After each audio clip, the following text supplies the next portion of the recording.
Welcome to Monks and Mavericks podcast. This is Ace. Today we have on a very interesting young man. His name's Jay Miller. He runs TuffPossumGear. Jay, you there? Yes, sir. I'm here. So let's start out with what is TuffPossumGear? What do you do? All right. So TuffPossumGear, we are a small company down here in Ohio, USA. We make gear of mostly nylon soft goods, although I'm working and branching into some different stuff. But mostly, like my slogan says, trustworthy gear for people who go and do. So I've done a lot in trying to do more to surround myself with people who are going places, doing things out of the norm that need specialized equipment and just the Swiss Army knife type equipment. So that's what we're doing. A lot of things are important to me. Keeping it, I like to keep stuff locally made. I like to keep stuff where I can have transparency of what I'm doing with it, quality, that sort of thing. What got you into it? Actually, let's start it with how old are you? I'm 21. So just recently old enough to drink in your country. Yes, sir. Yep. So Actually, let's get into the origin story of that. What's okay. that? I said just recently, last year I was up in Canada, had the opportunity to drink at 20. So. Well, I mean, for just remember, the Canadian beer is damn near like moonshine to Americans, so be careful. All right. Yes. So you asked how I got into sewing, that sort of thing. I started out as a kid running around in the woods, running around, hiking, playing, that sort of thing. You got to have bags to carry your kit in and pouches to organize it. And so my mom, she sewed for, 20 years, 35 at this point.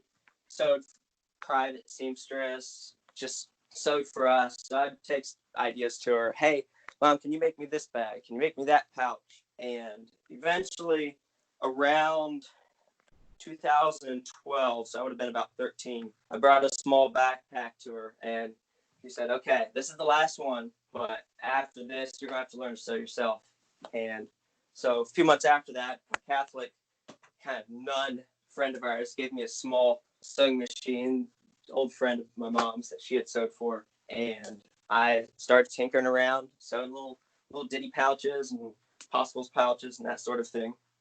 By the summer of 2015, I kind of worked my way up, making some small little packs, and I was posting it on an online discussion forum called Bushcraft USA. And people were like, hey, that's actually pretty good work. Can I buy one? I want one. And so I started putting them up on the trade blanket. People started buying them. That kind of continued until about 2017, December of 2017, when, I was fixed to move from Texas up here to Ohio. When I leave my job, I worked in a machine shop for several years, and it was a matter of, hey, do I look around for a job or do I actually make this a business? And I decided to make it a business. So so you went into business for yourself at 18 years old? Yes, sir, I did.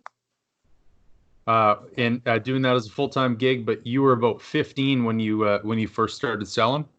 Correct. Just as a little, it was a matter of, I can't afford the expensive, Go Ruck and Eagle and whatever that I want, so I'm going to make it myself. And then selling on the side to afford more Gucci gear, so to speak. That's excellent. And you said you were trained as a machinist before, or you're just working in a machine shop? Working in a machine shop, it was kind of almost an apprenticeship deal, although it wasn't like an actual apprenticeship like they do over in Europe. It was, hey, if I teach you how to, machine stuff, can you come work in the machine shop for me? I had done that since I was about 15 and a half. Just started out cleaning parts, and by the time I was done, working on the lathe. That's Yeah, yeah. I guess I'm a little bit of a failure to launch and a late bloomer by those standards. Oh my. Uh, it's one of the benefits of homeschooling, in my opinion. Uh, yeah, I guess. So how was it you learned to sew? Did you just kind of like learn from your mom? Yeah, she taught me a lot, and I had opportunity to, go to places like REI, and down here we have a thing called Bass Pro Shops. Look at the packs, take pictures of the packs. Um, there's a few online tutorials I used, but a lot of it was her guidance and tutelage. Now she still works in the shop. Now I pay her, but so whenever I have a design like I need to fit this and I'm not sure how to do it, I end up asking her. She usually knows. Oh yeah, you can do it this and this and this way. So your larger goal is to just run a sweatshop of people's moms and grandmas. Here's the thing. Yeah. It's a really good idea. It's gonna work. Mm-hmm. That's excellent. So Yes, sir. when you were going into it, what type of resistance did you feel? Like a lot of times when we're getting into this stuff, we wind up kind of meeting that. Well, who are you to make a pack? Who are you Mm-hmm. to go through and teach someone a box, right? When you've had one fight, Mm-hmm. um, and so Mm-hmm. what type of resistance, both personally and externally, did you kind of face? in the external, as far as that goes, there was almost no resistance. It The outdoors community, it was more of a matter of, holy cow, this kid is doing things, and they welcomed me with open arms. The market really has. As far as internally, there's a lot more of a mind game of, if there's a day or a week when there's no sales coming and you're like, am I really supposed to be doing this or whatever? Is there really supposed to, am I enough? Do I have what it takes? Is this even a viable business? That sort of, internal questioning. Yeah, no doubt. Like when you look at the seasons and how they affect sales, right? You're Mm-hmm. like, okay, post Christmas, wow, we're flying, and like you're in summer, you're like this, right? Like, and Mm-hmm. you're you right, like previously in the year, you were selling in a day what you're selling in a week. Mm-hmm. Mm-hmm. 100%. Especially for me, it's midwinter, midsummer are just dead. Shoulder seasons when people are getting out, especially since I'm more of a outdoors focused business and just my own hobbies. Shoulder seasons, people buying, especially right after shoulder seasons when they're just come in, and they're just sitting around bored thinking of the next season. So, but yeah, seasons of life, very important lesson to learn. Well, as they say, everything has a season, right? For sure, for sure. Um, so how is it you manage to deal with that type of self-doubt? Two ways really. One is often, and this I learned from my dad. Sometimes it was, more often than not, it was me going to him like, "Hey, it's depressing," and then him setting me back on the straight path. But I'm learning more and more to do this myself, and that is detach and look outside. Look at this from a third person, like a third person perspective. Like, am do I have enough? Is this a viable thing? But when I detach, I'm still halfway through college, so to speak. Like this business, if 2 years from now, it's an utter failure, I'll have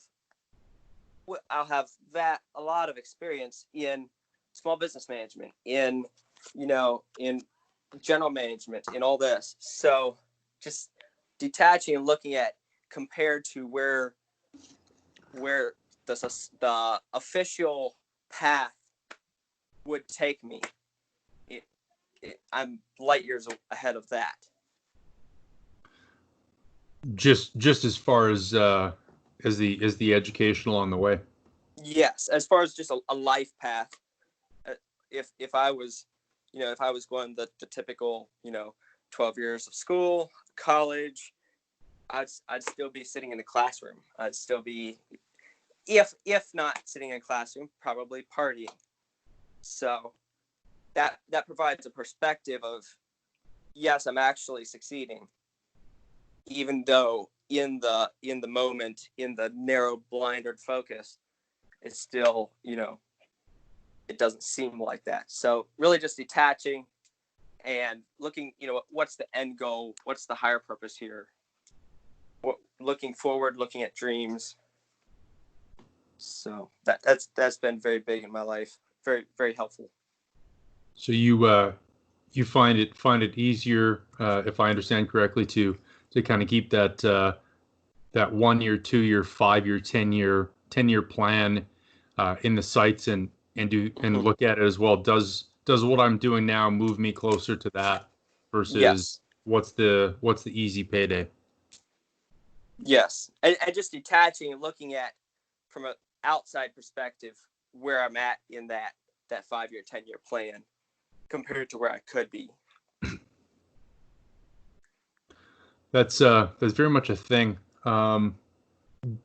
For myself, when I'm looking at we up here call it bootstrapping a business. Mm-hmm. So you go through and you do your regular job and do what you need to for funding and to support yourself.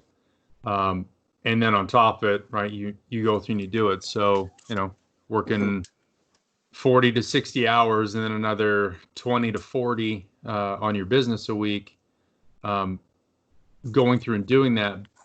But I've definitely noticed when there's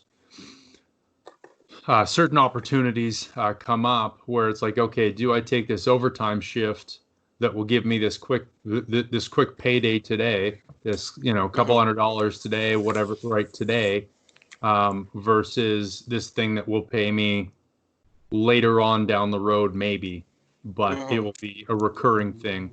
Right? Do I do this work for someone else that pays me once, or try to do this thing that hopefully will pay me quite a bit more, but over time. Yes. Working on there's a guy named Jim Rohn, kind of a life coach, motivational speaker from the 90s. He called it working on your job or working on your fortune.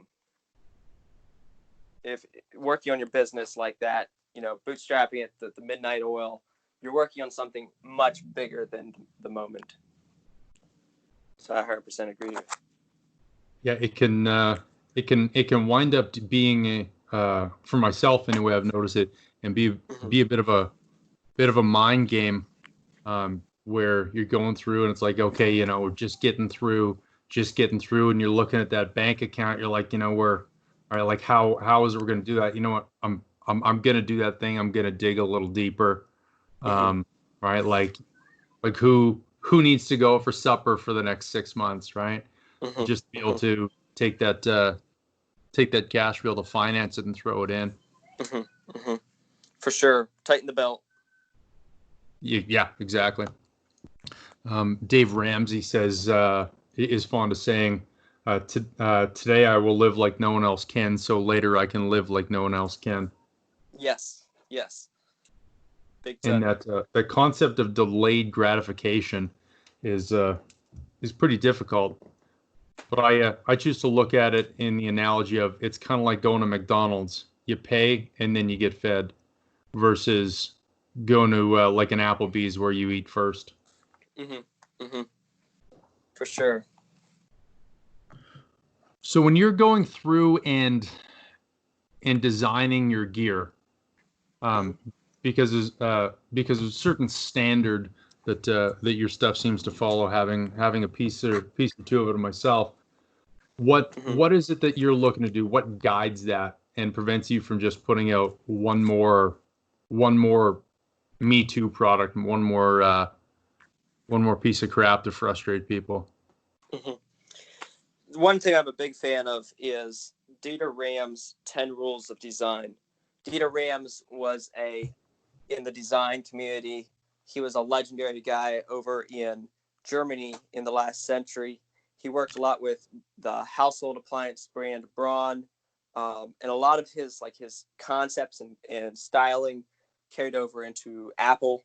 A lot of the kind of mid 2000s Apple products, and he had these 10 rules.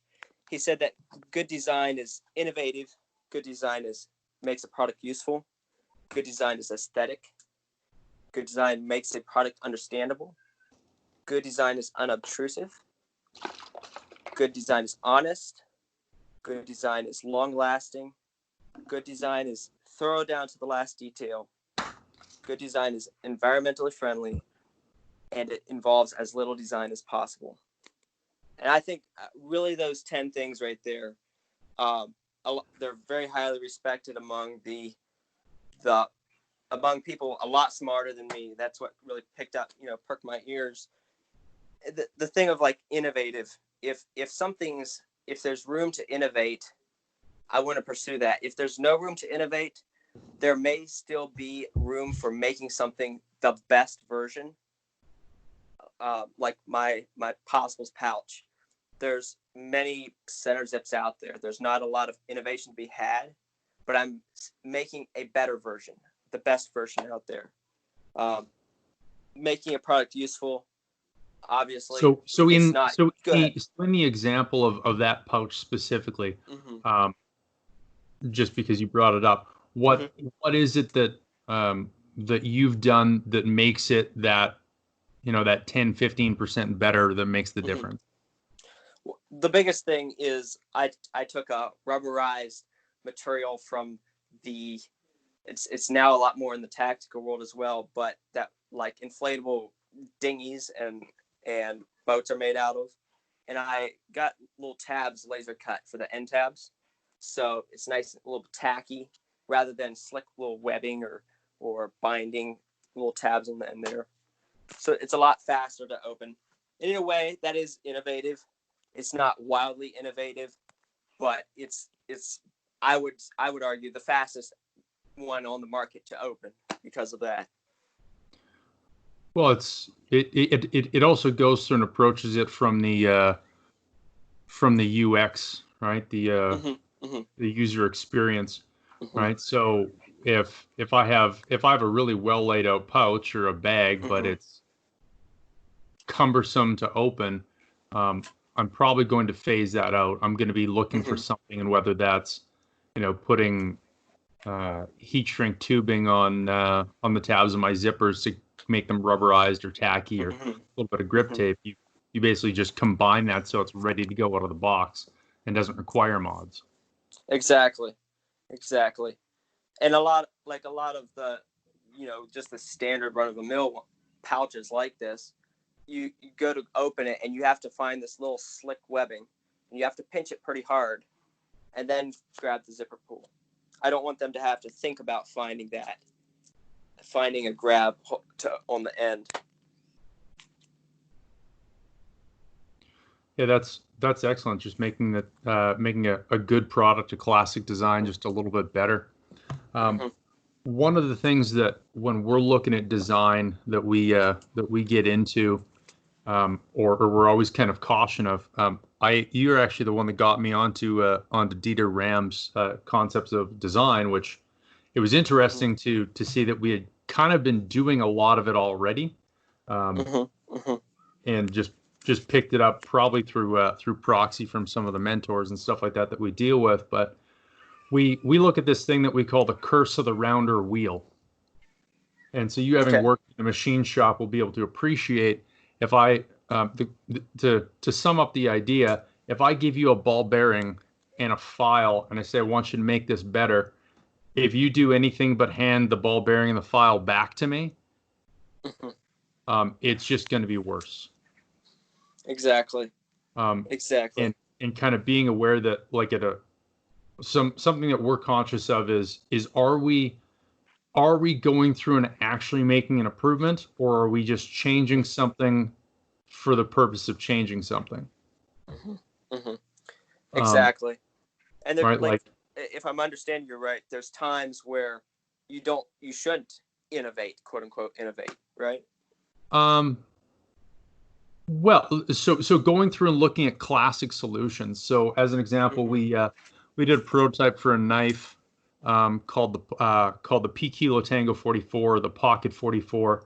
There is 12 disciples floating around out there that are serialized, and we wound up not pursuing that at that time.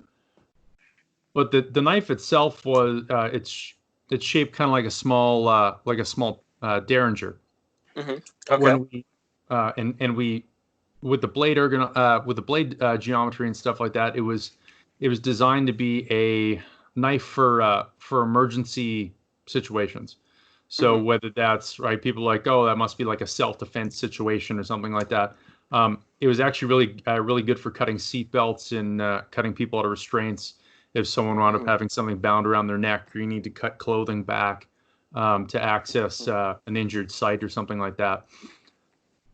But the kind of way that we had set that up when we looked at retention systems, the best retention system that's out there is a thumb brake. And so we went through and we looked at various push buttons and Serpas and all that stuff. But by going through and doing a bunch of research and testing and things like that, things where holsters where you have a really tight tolerance, like a friction lock, some type of Kydex, or something like a Serpa where you have a push button to disengage. If you're dealing with mud and grit and dirt, moon dust, if you go through and get moon dust into inside the holster, you can wind up going through and changing the tolerances, especially when you're dealing with an interference fit. So you can wind up with a situation where you think that the device is set, but it's not, and it comes out. And so we want to make sure it was going to be jump rated. And the other side of it was you can wind up with something where I can, looking at Kydex, I can go through and get something to seat, but because I've increased the level of interference in the fit, when I go through to deploy it rapidly, I can't get it out without a great deal of effort. It essentially becomes stuck. And then going through and looking at something like some type of a push button or something like that, where you see it on the Serpas, without even getting into the placement of that button, you're depending on some type of a spring that isn't really that robust of a spring, and that's your retention mechanism. So if that spring fails, which everything will fail in some way, you won't necessarily know, but you either A, won't be able to get that button in if that button's locked up with moon dust, or if there's no tension because the spring fails, you now no longer have retention on your, in the case of a Serpa firearm, and then you wind up going through and looking at different user experience, and now there's different kind of software that needs to be integrated, where when we looked at the thumb brake is classic. There's a reason that the thumb brake has been used since the holsters on the 1911, and probably before, because it's so intuitive and it just works. For sure. So when we looked at that, as far as changing the layout and the design, we looked to change the materials with something that was more modern. And so by going through and having the same user experience, the same software was there, but going through and changing the materials. So instead of using a leather, which will stretch, using a nylon webbing, and things of that nature. For sure. Yeah, that makes a lot of sense. Do you find a lot of the changes in your innovation comes from user feedback? Yes, very much so. I'm just quote unquote a young squirt, so I like to surround myself. A big thing for me is asking for user feedback. Half of my stuff comes from user requests, user feedback. Hey, can you add some clips to this one? And boom, a bestseller. Can you do this and that? because at a certain point if I'm here making it, I can only get out, using this so much. And there's a lot of people out there with so much more and varied world experiences, travels, etc. So figuring out how to leverage that I think it's everything, really.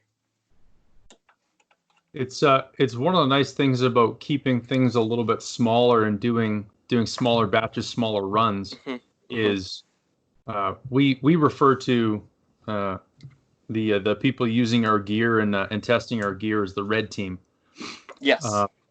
And so when we moved out, when we moved a product like the Domino, which we dropped recently, well, it took us about 2 years to get it there, but it's right to your point, how much can we use it? So when we can go through and we can start going through and getting that user feedback, and we're a small enough company like yours where it's like, hey, we get that user feedback and we can integrate that in the next run. Yes. And you wind up kind of keeping that company being small and great. Gore-Tex being a real good example, where their goal is to keep the company at or below 150 people. I was not aware of that. Very cool. Because they want everyone to know everyone in the company. For sure. So what's some other examples of ways that using DITA-RAM's concepts and principles that you've upgraded some things? So for one, like one of the things is environmentally friendly. Good design is environmentally friendly. In the pack world, that to me, that means making packs that last. So there's a few pouches where I initially made it lighter weight, or I did a run of it lighter weight, and we realized that if this is going to wear out in 10 years, they're going to have to buy a new one. If it's going to wear out in 30 years, that's 2 more that's saved. So durability. So I try to, there's been a few pouches like that where I've done it some lightweight ripstop, and then I come back and I have to stick with the heavier duty stuff, in my opinion, to where I can know that it's going to stay long lasting. Or there's been times when I've added features or added, just angles to something, and come back and, no, you know what, we're going to take that back off because it adds too much complication. Too much. It's like one of the other rules is good design is as little design as possible. If it's unnecessary, if 2 cuts are unnecessary, then let's make it 1 cut.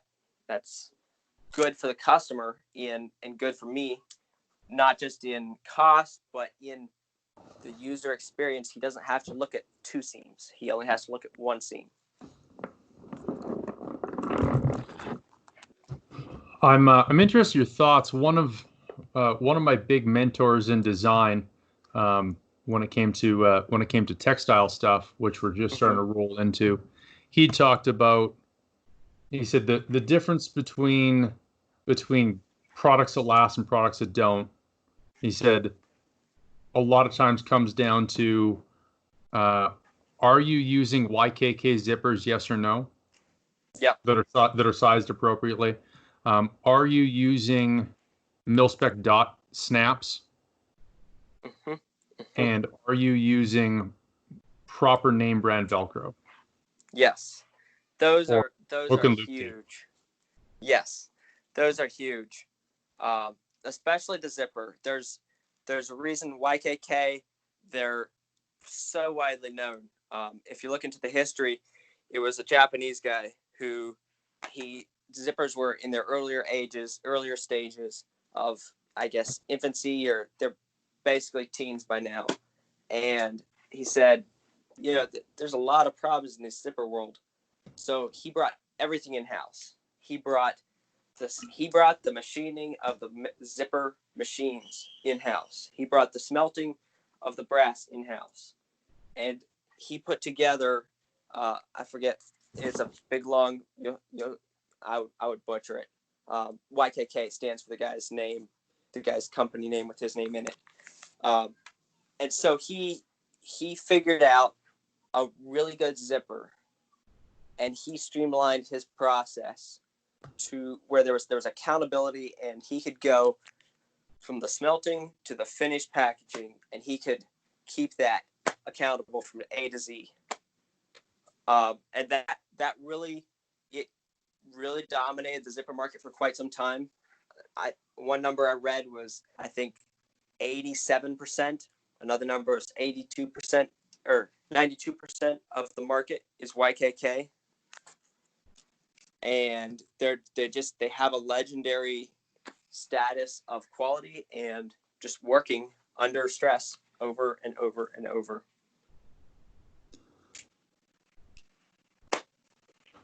So going through and looking at YKK in the net income of YKK in 2014, just making zippers was a little shy of $400 million US. Whew. And that's zippers. And that's just in zippers. Yeah. It pays off big time. Doing things the right way. And going through and looking at, like, whether it's a thumb brake on a holster or pistol or a thumb brake on a holster, or a jacket or a buckle or a pouch, your snap, your zipper, or your Velcro is going to be it's going to be what will cause that product to live or fail, to live or die. For sure. Because you can have the best, right? You can have a holster with a real nice cant, right? All sorts of carry options, but if the thumb brake is right, like if the snap is cheap, and use a glove snap instead of a mil spec dot, the thing's it'll last maybe a season, if that, versus something that'll be good for 10 years. Exactly. It's not that the dot brand is inherently, because it's dot, it's better than anything else. It's that the dot brand has become synonymous because of their values and how they do things. They've become synonymous with quality. The same with Velcro, the same with YKK, the same with ITW when you get into buckles and, hook fasteners. Those four really, they've dominated because they've done it right. I think like on the TheSlapSack that we did, collaboration, that's dot brand fat snaps on there, because I know that they're not going to fail when you use that properly. They're not going to come loose. On the topic of TheSlapSack, going through and using those snaps and having those snaps in series to make the adjustment, but also, instead of having a zippered pouch, because the intent is that it'll come into impact, having Velcro it'll wind up having a little bit of give.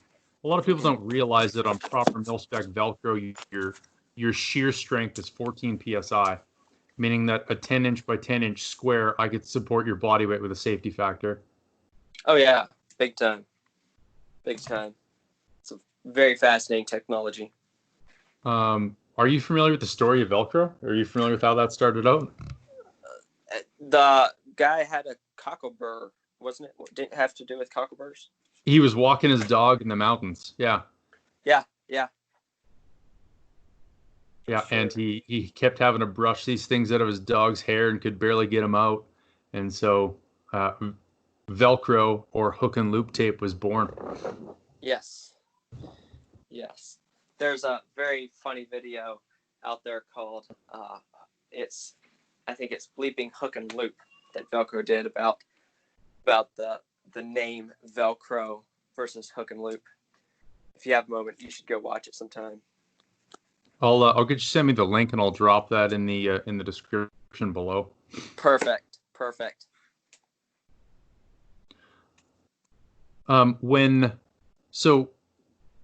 What you had mentioned earlier, ripstop, and I used to think that ripstop was a really good thing, and then having gone through and worked with it versus some quality Cordura, I realized that it was actually pretty cheap stuff.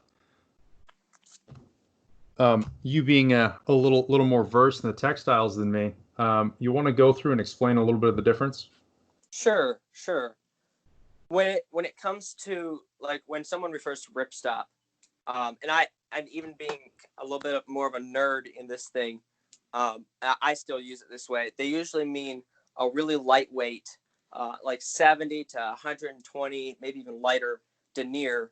And denier is the number of fiber clusters per inch. And so really thin, light, kind of gauzy, tablecloth, hammock, parachute material is what people often think of. The term ripstop is technically, it means that the weave of the fabric is woven in such a way that intermittently the weave is a little bit different. So you'll see kind of a grid pattern or a diamond pattern or even sometimes like a hex pattern. And that's to prevent just ripping. If you ever take like a really thin piece of like tablecloth, like really super cheap fabric tablecloth, where you can just nick an edge and just zip, rip it in two. The ripstop prevents that. So there's ripstops. There's even Cordura brand ripstop that are 420D that are used on the outside of backpacks and last for a long time.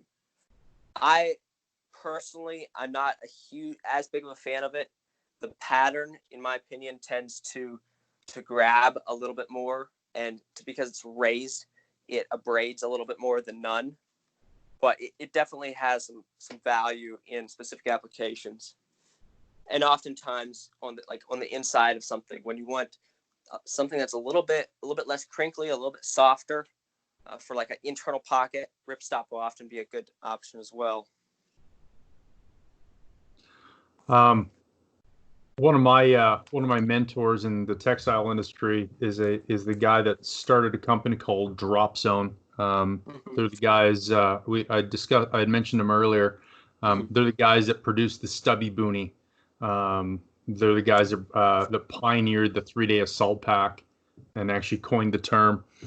And I had asked him about ripstop and and why it was he didn't use it on his pants. And he said the majority of ripstop that's out there, he talked about that hex pattern. He said the reason it's used is so that the fabric is lighter and more breathable. He said, but you wind up with a product that is just not as strong. And he said, although it says ripstop, he said it'll catch. He said it rips just like it'll rip just like anything else. And he himself avoided it quite a bit. He said that the lighter weight material that you see on on some of the like the True Spec pants and stuff like that. Although initially it feels good, he said they're good for about one season, and then having some of the cargo pants that I got from him, 10 years ago, still good to go. Yes. And so correct. So it's interesting to see kind of the shelf life. So when you're talking about that denier, that thread count, if you have like a 1,000, like a denier of 1,000 versus a denier of 400 on Cordura, what does that mean? What does it mean from the user experience? What does it mean for strength?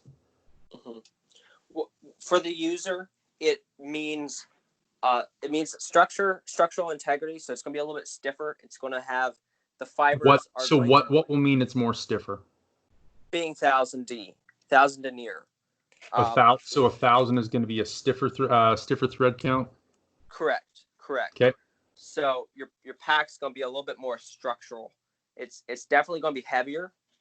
And it's because of the stiffness, it will probably have some more abrasion resistance in some applications than, say, like a 500D. 500 and 1,000 are the two most common, really, when you're talking about pack nylon canvas. 500D, it's half the amount of fibers, but it's actually a little bit more than half the abrasion resistance. And abrasion resistance in the textile world is measured by putting a little disc of fabric on a little flat plate with a little stone, little round, almost donut-looking stone that runs around in a circle, and it's counted in laps. So if I don't know the exact numbers, if 1,000D, let's just say, was 100, 500D is actually somewhere around 60. It's not actually half. But 500D lacks a lot more of like the puncture resistance. So if it's something that you're going to be jamming tent poles in there, 1,000D is definitely going to hold up a lot more. If it's just, pants that you're going to be sliding against an office chair, and obviously you don't want 500D pants necessarily. That's still very heavy stuff. But you're not going to find as much abrasion. The 500D might be a better bang for your buck.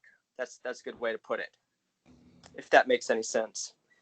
So when you talk about sheets with a thread count, something with a higher thread count is a smoother softer sheet, where you get some like 1,000 thread count on a sheet on your bed. Is a lot different experience than like a 300 thread count, which is damn near sandpaper to some people. It's going to be smaller fibers, but a lot more of them. So it'll be a denser, smoother finish if you look at it under a magnifying glass. So you're saying that if you're dealing with the higher thread count, the bigger number, the 1,000 denier versus the 500, it's going to be smoother on the exterior feel as well. On Cordura, not as much. On bed sheets, definitely. On Cordura, the thread size tends to go up as well. So, and to some extent, it does vary by mill. So I've had some 1,000D that it's still sitting on the shelf. I refuse to use it because it's like sandpaper. And I've had some 1,000D that's just buttery smooth. So when you get into the pack cloth, the pack nylon canvas world, it varies by mill, but as far as bed sheets, absolutely. Do you find that there is a great deal of variation between Cordura and its competitors, or is it where, Cordura's like YKK and Dot, you're getting quality, so just use them? Correct. Because otherwise it's a dog's breakfast. Yes. With Cordura, I know I'm getting a quality product. One of the things that they're known for, and when we talk Cordura, I should back up here a little bit. When we talk Cordura, we're talking a name brand like Dot or Velcro. But Cordura ranges everything from ballistic nylons to lightweight, stretchy yoga pants material.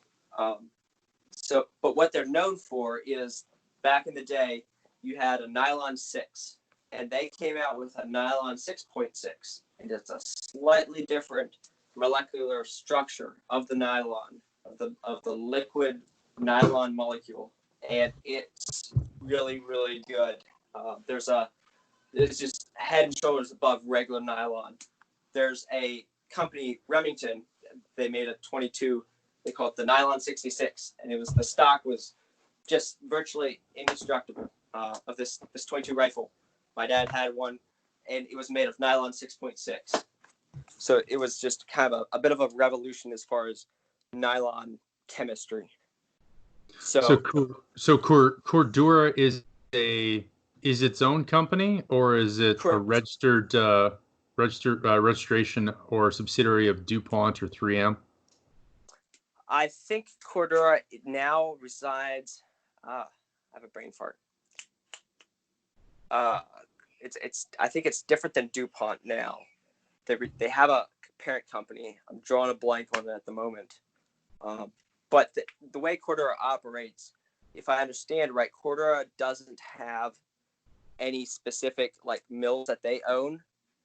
They partner with mills mostly in the U.S., but some around the world, and to license their nylon formulas, their nylon processes, and when they follow that processes and use those chemical formulas and everything, then they license that as Cordura. That's why some of the variation in mills. That's actually really interesting. When you're going through and looking at packs and stuff like that, what makes to you a good pack? One of the first things I look for is I want it to be it needs to be comfortable on the shoulders. If it's narrow, just tight shoulder straps.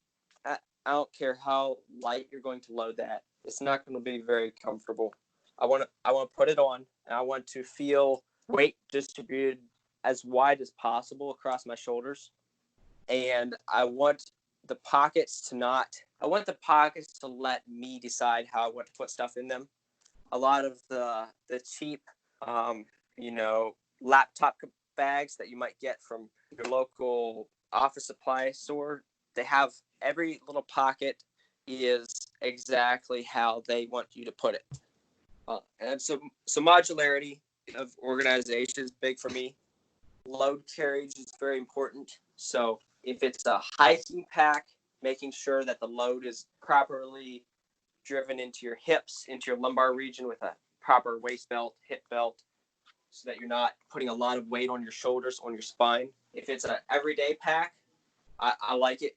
Something that's important to me is be able to put it on and off very fast. And the qualities of a daily commuter pack and a hiking backpack they're not always the same. So comfort, if you're doing miles, ease of access and ease of donning and doffing, if you're a daily use type thing. And then from there, I tend to look at materials. I personally don't use any spacer mesh, and that's the kind of spongy mesh looking thing some companies will put on like the inside of their shoulder straps or the back panel against your back. There's a lot of questionable durability issues there, especially when you start talking rain and dirt and sweat. Just your sweat goes into there. It doesn't really dry out near as fast. If dust gets on it, now you have soup mess and bacteria growing. It's not a fun time. So I tend to look for just a smoother, softer, plain fabric against your skin, against your clothing. Something more like a microfiber? Yes. Or just even like a ripstop if it's properly applied and a good ripstop, or like a lighter 200 to 400 denier fabric. Do you on the inside of packs? I have my current 3-day, 3-week, 3-month pack that I carry is actually a Klein Tools Tech Bag backpack that I modified. I cut all the internal pockets out and put some blaze orange Velcro in the inside. Nice. It worked really well for what I needed, and has continued to work for a variety of years. On the inside of their straps at the top, there is a bit of rubberization that's used to kind of prevent it from slipping around. Are you a fan of that? Is it on the straps or on the back panel? It's on the straps. Okay. Kind of where it comes over the shoulder. Gotcha. On the straps, I'm not a huge fan. One place that it definitely has a value is on the back panel on the lower part of your back. So especially in hiking packs, they'll often, if you have a little bit of you want a bulge there to really kind of fill in your lumbar. And if there's some of that grippy Hypalon or like just a pebble texture, it'll keep it from sliding around a lot. But when it's shoulder straps, especially on a smaller bag like it looks you have there, to me, it's going to be pulling my shirt a lot, if in my opinion. Yeah, that pack it's about 27, maybe 30 liters. I'm not sure how you guys measure. Do you guys measure packs in liters or gallons, or how do you measure them down there? Yeah, we still do liters. Yeah. Liters, cubic inches, either works. Most people still do liters. Yeah, so it's enough that I can get around. My biggest complaint with the thing that I like about it and the thing that I hate about that pack is it's either a low density polyethylene or a high density polyethylene injected sole. So if you look at it online, it almost looks like a boot tread. Yes. And yes. so what's nice is it'll stand up. Sorry, go ahead. I'm familiar with the brand and some of their tool bags that they do like that. Yeah, so it's nice because it'll sit up high, and if you got to set it down, and you don't got to worry about stuff seeping in. But I like to go through and test the gear that I carry. I carry abroad locally as much as possible before I do it. And the one thing that I noticed when I tossed a 35-pound plate in there and then loaded it up and did a go ruck with it. One of the things that I noticed is after 14, 16 hours of wearing a pack or wearing that portion of it really rubbed into the lower back, and I didn't have a lot of skin left there. For sure. Yeah, I think that definitely speaks to the original purpose of being a tool bag, where you're setting it down in possibly sewer muck. Yeah, it definitely does that nicely. But the waterproof bottom, on the other hand, is also nice to not have your stuff get soaked through, especially when you're traveling. Sure. So it's kind of an issue to manage those compromises. And do you want to go through and use a waterproof material similar like what a punching bag is, and then with tape seams and stuff like that on that bottom portion? I'm interested in your thoughts on that. It depends. To some extent. Do you want to let the water out, or do you want to try to keep it out? To me, if it's like just a bag like that, if you're really going to be where there's a lot of water, if it's just setting it down, sure. But if it's going to be like an actual, you're really doing some water operations here, it's going to come in the zippers and the seams everywhere else, to where either go roll top like an actual dry bag, or put grommets in it for like, if you're doing like a go ruck challenge. A lot of the actual go rucks that they're building now, specifically for the challenges, they're just putting grommets in the bottom because the water's going to get out. Might as well let it out. I mean, it's going to get in, so might as well just let it out. Yeah, on some of those go ruck challenges, if you wind up doing a tough or a heavy, you will definitely wind up submerged in some type of a lake wearing your pack. Yes. And then you get to carry that pack with you, and that'll increase the weight by maybe sometimes up to 50%, depending on what's inside. If you packed it full of clothes or something like that, like cotton, it'll soak that up real quick. Oh yeah, for sure. Now, you said you put Velcro on the inside, just like covering the backside, or how? What I had gone through and done was, if you're to look and see them, they had some neoprene pockets that were in the inside for stashing various tools. And Gotcha. the point that you made earlier, I like to be able to lay my pack out however I want. So I went online, I picked up some 4-inch wide loop tape. That was blaze orange. Nice. So the inside of the bag is already colored, which one of my big pet peeves with a pack is if the inside of your pack is black, good luck finding stuff. I like blaze orange. There's kind of an electric blue and then electric green or day glow green. Those colors for me, when I open up my pack, I can see everything that I need to. The light reflects really well. And especially if you start going through and looking for a charging cable or headphones or something like that, a lot of that stuff is black anyway. So you wind up losing and misplacing a lot of stuff. So I went with that, and then I laid it out. The stuff I use is peel and stick, so I laid that out, got it where I wanted, and then I took it to the local shoemaker and had them actually stitch it on proper. Nice. And then the idea was that I could then go through and take hook tape, and I could attach it to whatever I wanted, and I could lay out panels. So if I'm just going through and just doing like a trip, it's nice to be able to keep your stuff organized. So if you have a shirt that you need to stay folded, and you go through and you put it you fold it up properly into a bag, and then you put a little bit of hook tape on that in two corners, four corners, you'll actually hold that flat against the bag so it doesn't get kind of crumpled up into a ball. Or if you're adopt kid or something like that, you can have stuff so that it stays organized if you want the option. For sure. Yeah. One of the things I did I call it the Shackleton EDC satchel, named after Ernest Shackleton, the explorer, is I went with a laser cut loop panel in the back.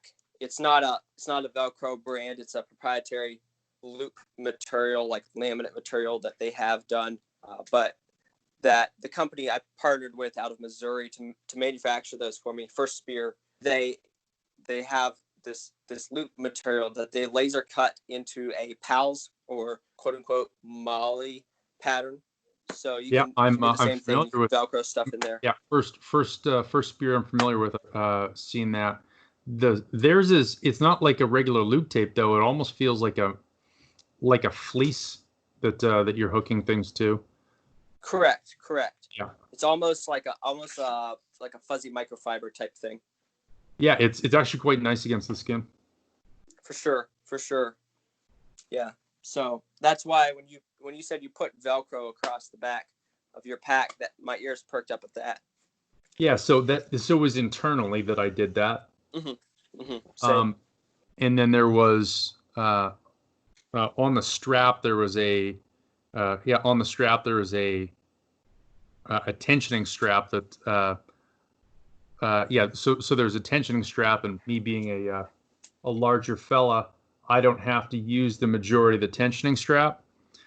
So I had gone through and had them stitch hook tape on the inside of some of those straps for a portion, and then it allows me to kind of go through and just taking.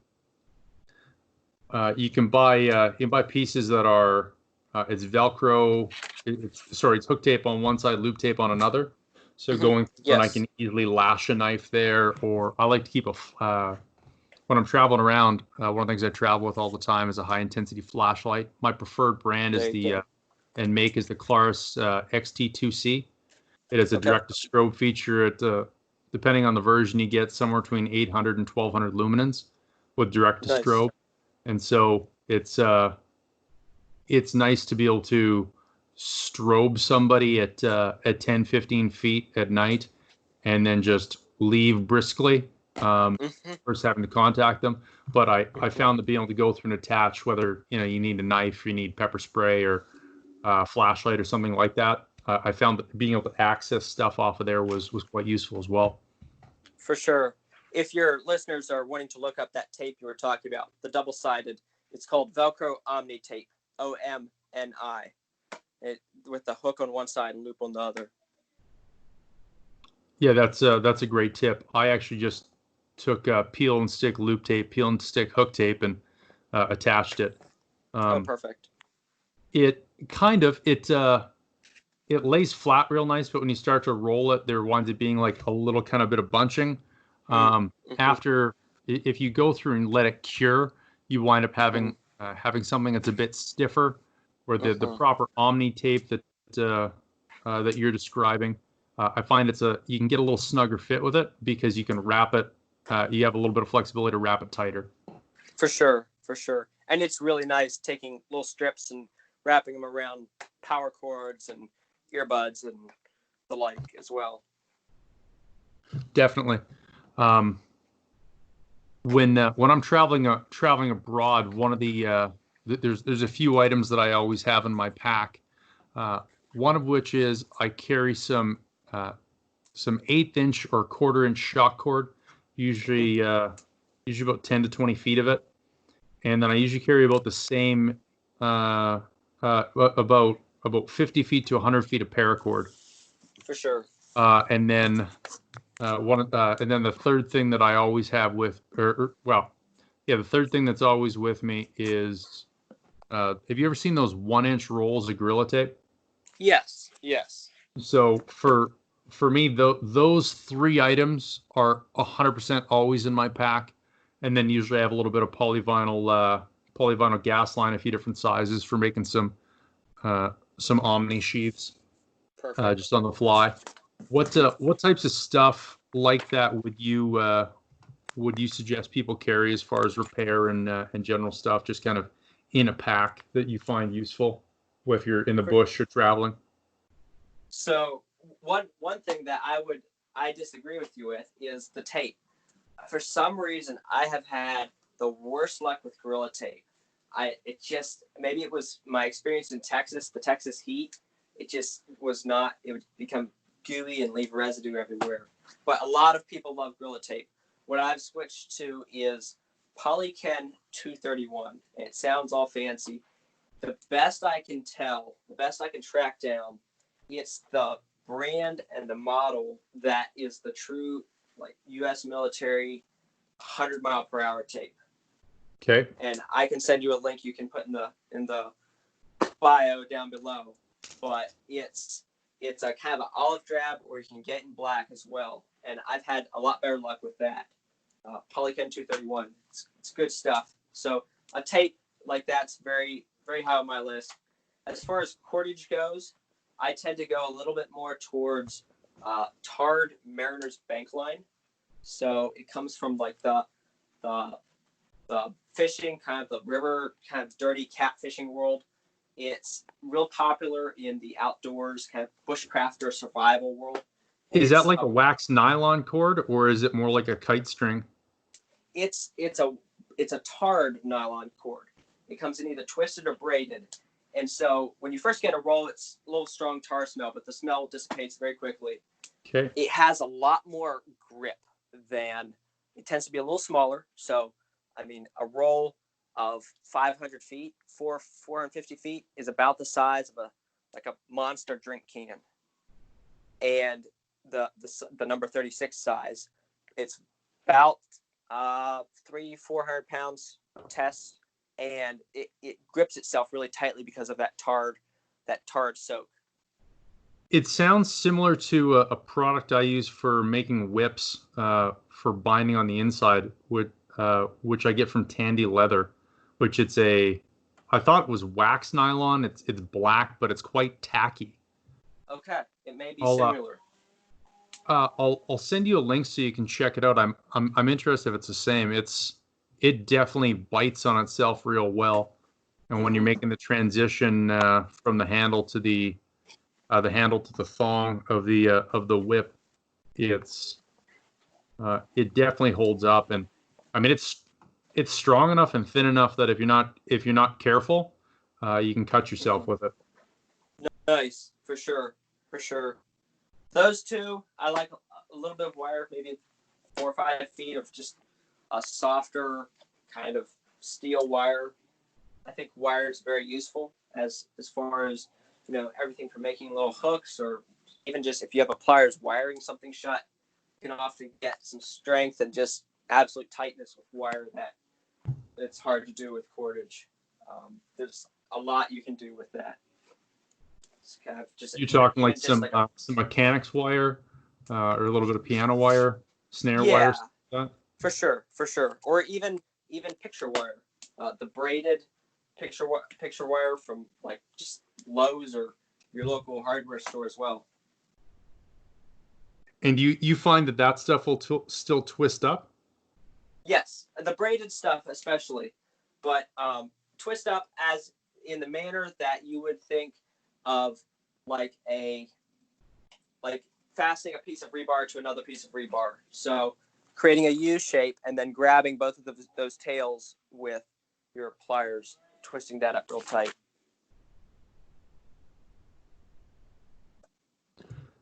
Yeah, that'd work real well if you had a Leatherman. Basically, just create like a twist up.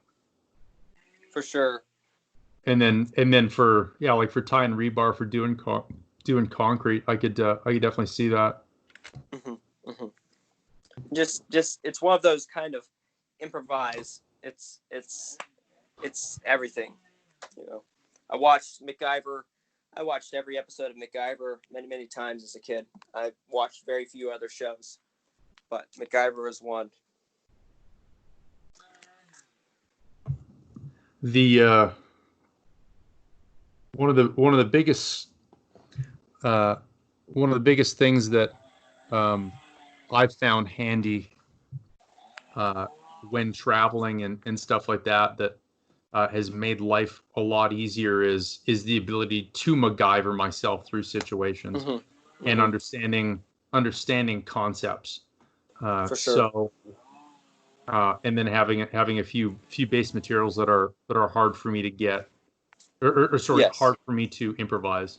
So shock cord being a big one. I've used rigs for a shock cord to carry a pistol, extra mags, being able to go through and if you look, I'll send you the link. We did something called the hood wrap pistol caddy, and by going through and using some 1/8-inch, 1/4-inch shock cord and creating a loop, you can loop it around your belt, and you can actually use that to carry a pistol in your waistband, and it stays put. Nice. As well as it being being pretty low profile.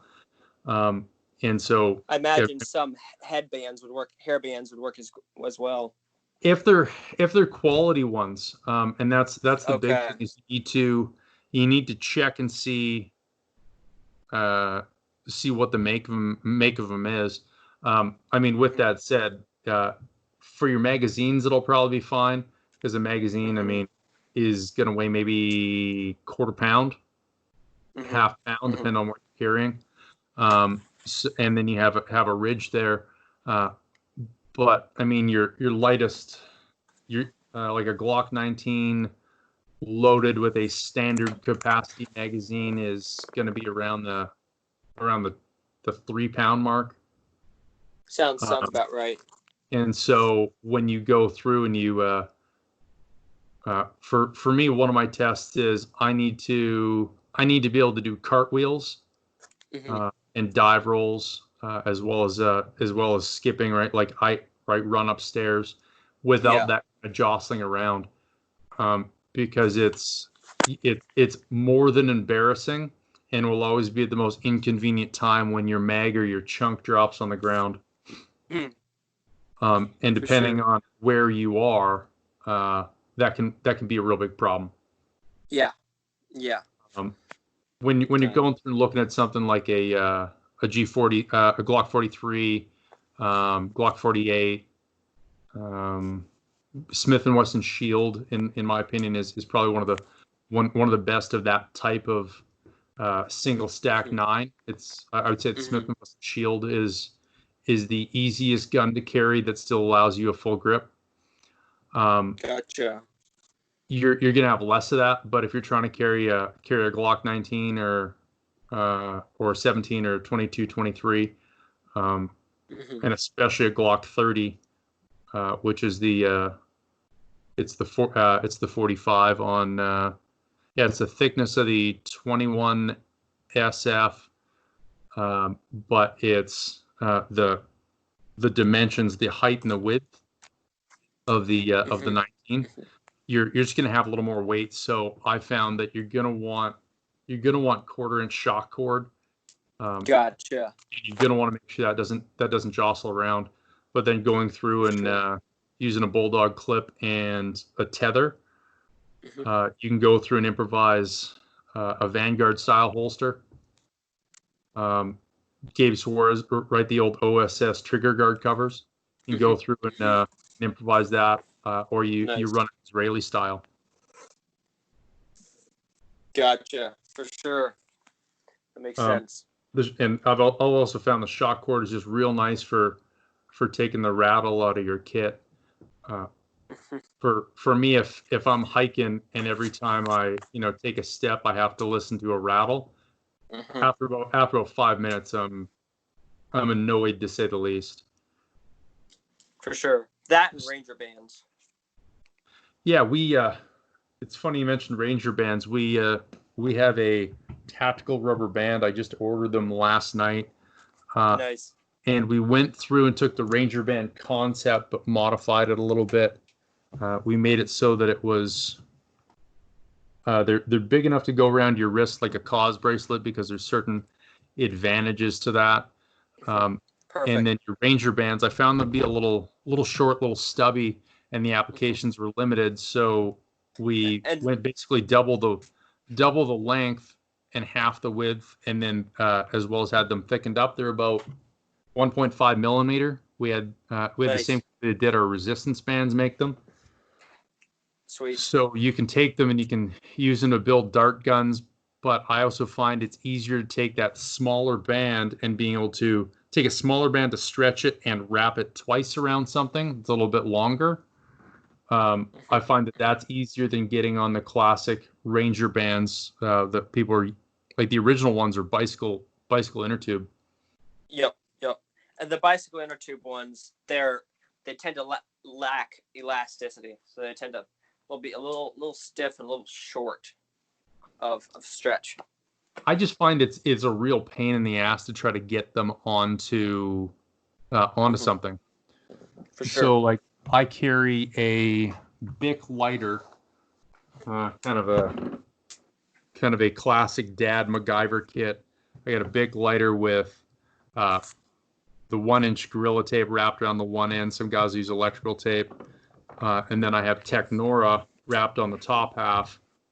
And then I took bicycle inner tube and then put it rings of bicycle inner tube and put it over top, but to hold that in place, because the inner tube works for Ranger bands or fire starters. But I found like trying to get those actually just even over a lighter is kind of a pain in the ass, let alone trying to go through and wrap it around a larger, more cumbersome piece. You're gonna fight and swear with it a whole bunch. For sure. Yeah. That makes sense. I look forward to seeing those. Yeah, they should have them by about the end of the month. I'll send you a pack down to play with. All right. And then we were talking about going through earlier and making changes to designs. We had gone through and done that because it's easier to wrap it around. But also, I'm dealing with a finger injury right now where I got my finger jacked up, and so got a little bit of swelling in one of the knuckles. Well, by going through and taking one of the prototypes and cutting it, I now have a finger-sized piece of Brujo band or voodoo floss that I can actually wrap around that knuckle, starting at the fingertip side, and then create a fair amount of compression over the joint to go through and squeeze the inflammation out. Nice. Very cool. Yeah, just going through, and I mean, if you wind up getting a ring or something like that stuck on your finger, sometimes it's an option to be able to push that ring further up and then go through and crank that down so that you can squeeze it out, and then you can pull it over the knuckle. For sure. Ring entrapments. That's a whole topic of like emergency medicine that is very gruesome at times. Well, and going through and looking at people want titanium rings or tungsten rings and stuff like that, but okay, when it gets stuck, like we can cut gold and silver pretty easily. Oh yeah.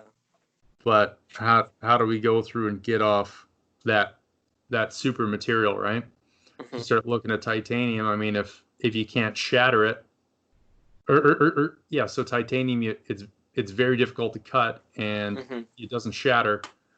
Or you look at tungsten, you need to have something that can shatter it. If it's And it also needs to be a grade that'll shatter as well, right? Yes.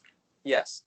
Yeah. I would take tungsten over titanium any day because of that shatter. I mean, I would rather have something smash and gash rather than just absolutely crimp down on my finger and strip it off, cause so much damage from just, killing the finger.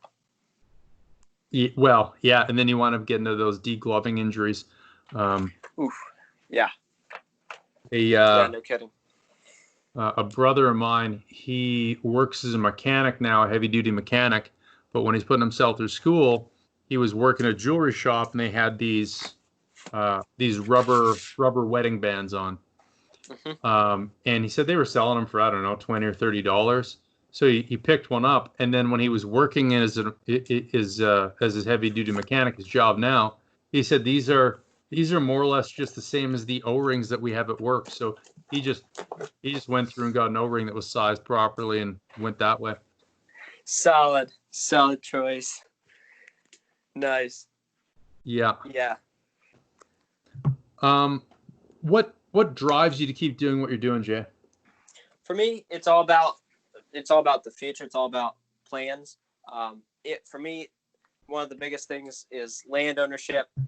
The idea of having a piece of land that I can plant some, a garden, raise some, goats and chickens and a couple dogs and a family on, that is very high up in my list. A lot of the TuffPossumGear thing is really, it's allowing me to do that, allowing me the flexibility to learn some of the skills, to go some of the places and meet some of the people, take some of the classes and that sort of thing, to be a more useful human being. So, I mean, there's not a quote, but there's a verse in scripture that says, greater love has no one than this, that someone laid down his life for his friends. So being a more prepared person, being someone who is, I call it, being more dangerous, becoming dangerous, becoming harder to kill, so that I can do that, so that I can, meet evil and hopefully kick its butt.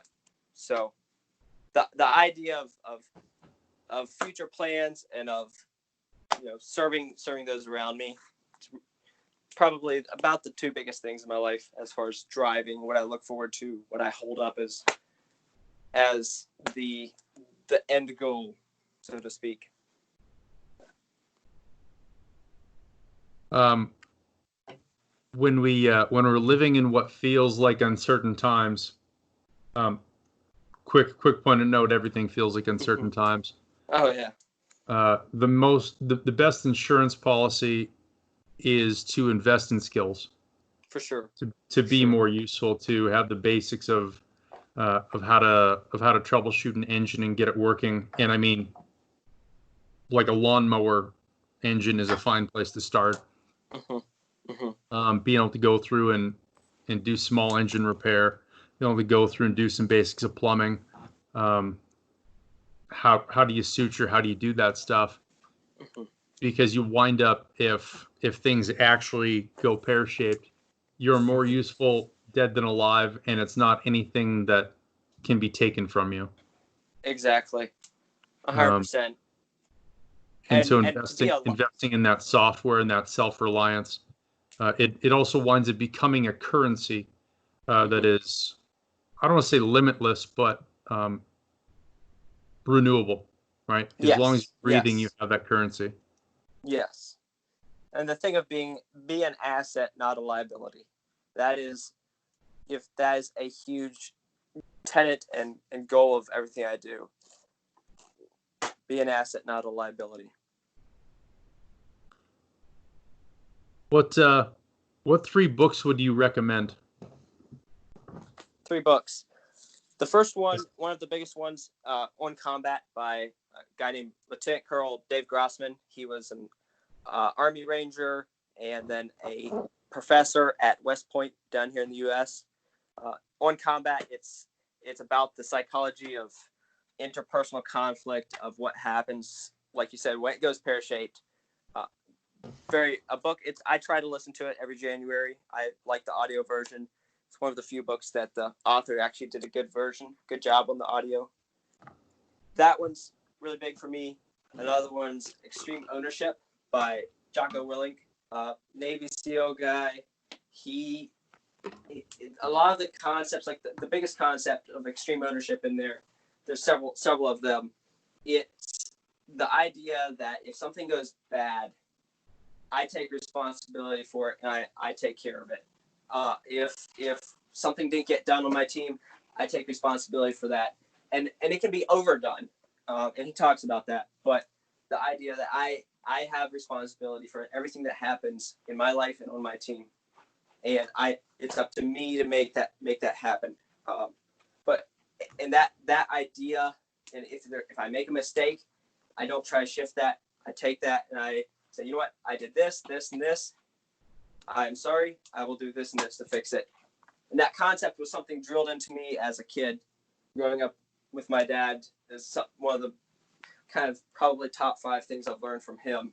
And so it wasn't a new thing for me, but there's a lot of folks out there who have very obviously not grasped that concept. And I haven't grasped everything in life, but that one thing has served me very, very well in life. And so that's another big recommendation. A third one, a really good one, Wild at Heart by John Eldridge. You don't have to be religious to appreciate that, to appreciate some of the... What was the book called? Wild at Heart by John Eldridge. Okay. You don't have to be religious to appreciate. It's a little bit more religious, but to appreciate a lot of the really speaking into what it means to be a man, what it means to serve and protect and do that sort of thing.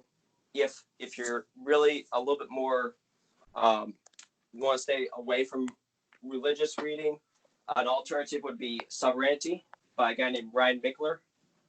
You can find him on all the social medias at that. But Sovereignty, about taking, being a sovereign human being, taking responsibility, doing what needs to be done, and not shirking at what it means to be a healthy, productive member of society. Contribute to the group, contribute to your community, build community, lead. So those are three or four of my top favorites.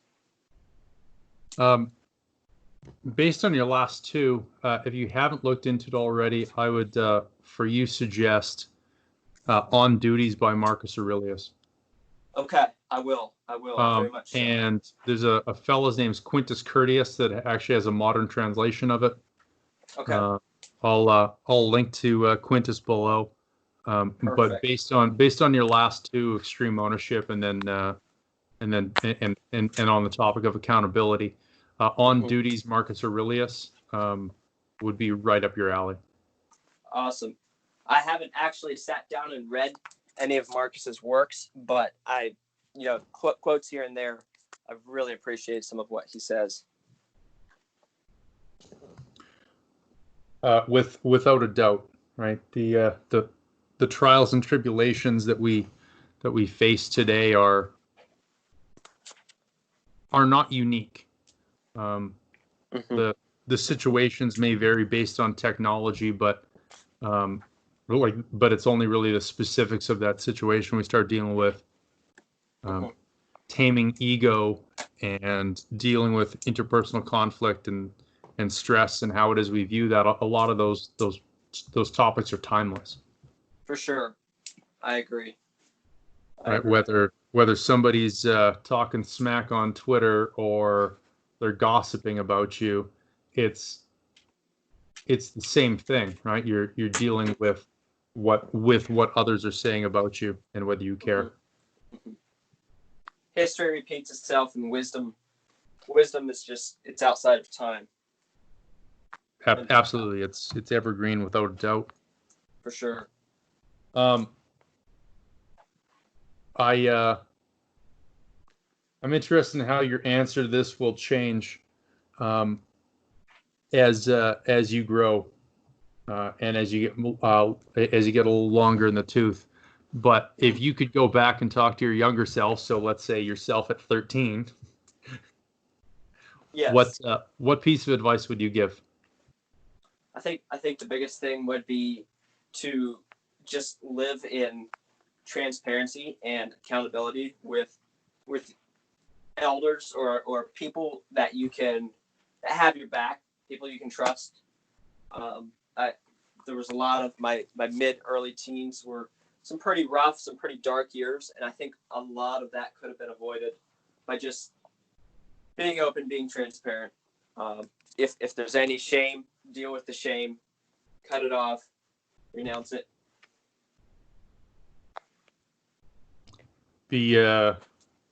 Don't focus on being sorry, just focus on being better.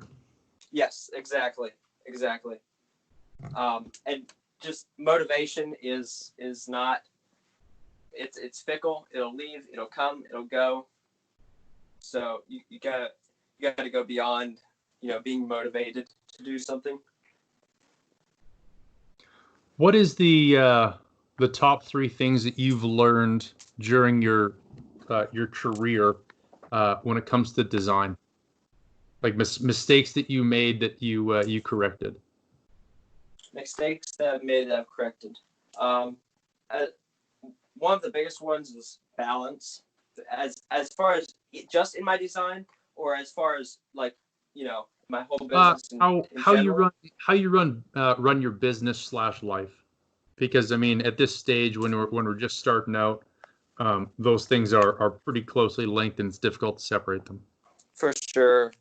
The biggest, the number one would be just balance and focus. Focus on your work when you're in your work. Focus on the important things of family and of community and of relaxing and wiping the slate when you're not at work. And I've always struggled, and I still struggle to this day, with letting the two kind of creep into each other. So, staying focused at the grind when I'm at the grind. And then if I'm on vacation, or if I'm, in the evening down piddling in the garage, don't worry about the other. So that's one.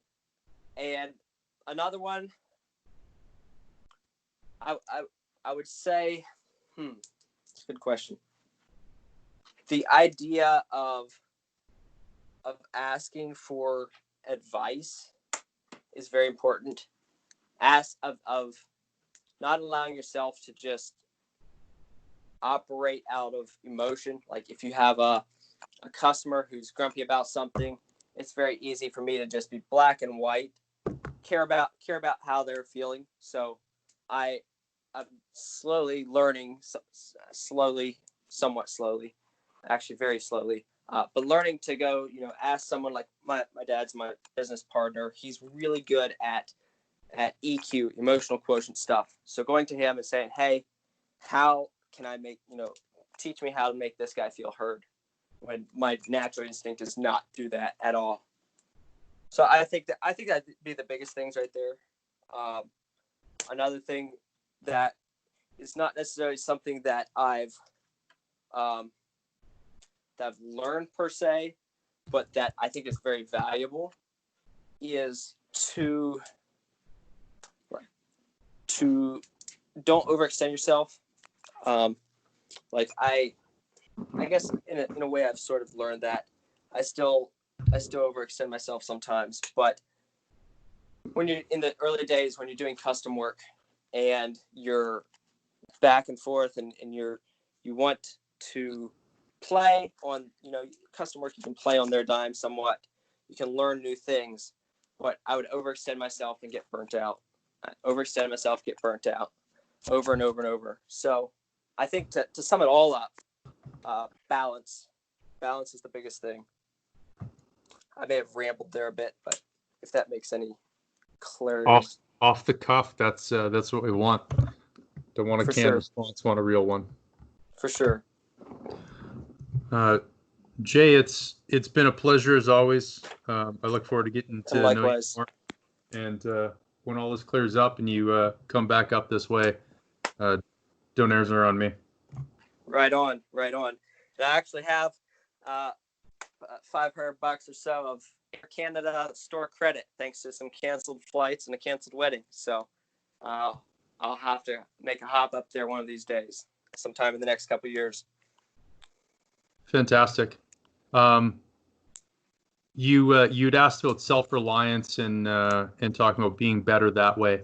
With you being in Ohio, if you want to turbocharge your ability to deal with another human being in a violent confrontation, go hang out with the local high school wrestling club.